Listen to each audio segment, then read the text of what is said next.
តាអ្នកធ្លាប់ជួបប្រទះស្លាប់ជ្រមុះដែលមិនអាចពន្យល់បានក្នុងស្ថានភាពលាក់ពុតទេ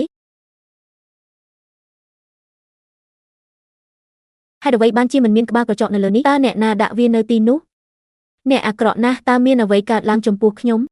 ហេតុអ្វីបានជាអ្នកដាក់ក្រចកដីនៅលើឡានអគ្គិសនីតើអ្នកមិនធ្វើបាបមនុស្សដោយចេតនាទេខ្ញុំមិនបានធ្វើបាបអ្នកទេហេតុអ្វីបានជាខ្ញុំធ្វើបាបអ្នកដទៃដោយចេតនាខ្ញុំប្រើក្រចកនេះដើម្បីជួសជុលក្តារក្រែតើមានអ្វីកើតឡើងចំពោះខ្ញុំដាក់វានៅទីនេះប្រសិនបើអ្នកចង់ស្ដីបន្ទោសនរណាម្នាក់ចូលបន្ទោសភ្នែកអាក្រក់របស់អ្នកដែលដើរមកលើអ្នក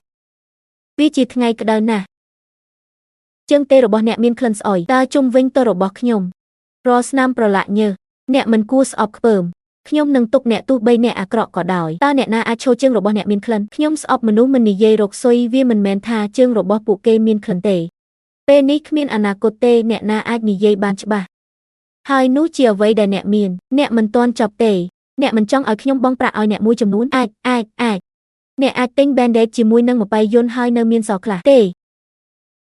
ខ្ញុំគ្រាន់តែចង់បានអ្នកគំនុំរឿងគ្រោះថ្នាក់បែបនេះទៅថ្ងៃអនាគតដាក់នៅលើជណ្ដើរមួយនេះគឺដូចជាក្រែធម្មតារបស់ខ្ញុំតើខ្ញុំផ្លាស់ប្ដូរទោសសម្រាប់អ្នក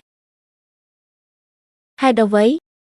របៀបដែលគាត់ទៅដល់ជាន់ខាងលើគឺជាអាជីវកម្មរបស់គាត់អាកាសធាតុគឺនៅចិត្តរបស់ខ្ញុំហើយខ្ញុំអាចដាក់អ្វីដែលខ្ញុំចង់បានតើអ្នកខ្វល់ពីគាត់អ្វីមិនអីទេព្រោះអ្នកមិនមែនជាមនុស្សអាក្រក់បន្ទាប់មកកុំបន្ទោសយើងចំពោះការប្រជុំថ្នាក់ទៅឲ្យលឿនកុំយឺតបាទអ្នកនៅតែត្រូវយកចិត្តទុកដាក់លើរឿងនានាក្នុងអំឡុងពេលហ្វឹកហាត់យោធា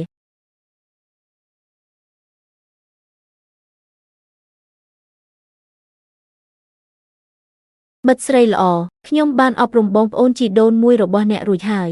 ខ្ញុំគិតថាខ្ញុំនឹងមិនឃើញគាត់នៅក្នុងថ្នាក់ទៀតទេមនុស្សវេទនាណាស់ខ្ញុំយល់ចិត្តដល់ពេលហើយដែលគ្រប់គ្នានៅទីនេះតោះជ្រើសរើសម៉ូនីទ័រថ្ងៃនេះសូមទោសលោកគ្រូខ្ញុំយឺតហើយតើមានអ្វីដែលត្រូវអួតបើអ្នកមកយឺតសូមឈរមួយឡែកសិនសមមិត្តខ្ញុំសូមណែនាំសិស្សថ្មីដែលទើបតែមកដល់ជាងឈៀន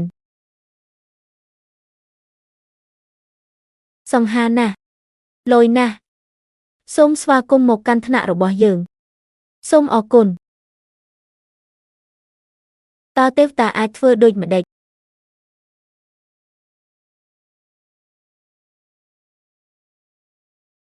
តើអ្នកចាំទេអ្នកបានចុះកិច្ចសន្យាជាមួយខ្ញុំ